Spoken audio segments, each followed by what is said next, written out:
Welcome to Kenton's videos. Enjoy the video. In this video, I will explain how to make reduced beef stock. First, we'll roast our beef bones and vegetables to develop deep, rich flavors. Place about 3 to 5 pounds of beef bones, along with roughly 1 pound of chopped carrots, celery, and onions, onto a baking sheet.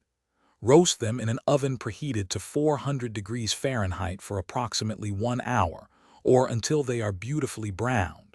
This crucial step caramelizes the ingredients, laying the foundation for an incredibly flavorful stock.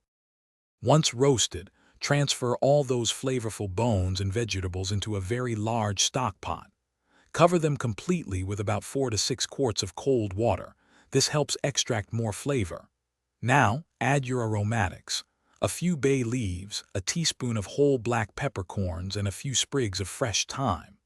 Bring it to a gentle simmer, never a rolling boil, and let it cook for at least 8 to 12 hours. Remember to skim off any foam or impurities that rise to the surface during the first few hours.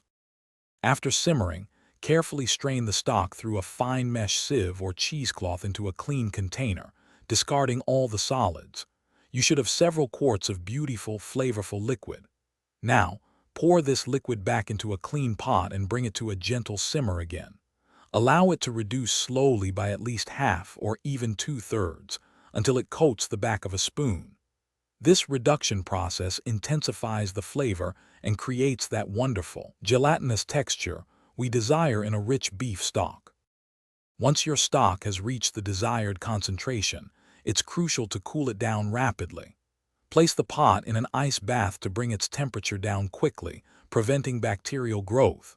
Once completely cool, transfer the rich, reduced beef stock into airtight containers.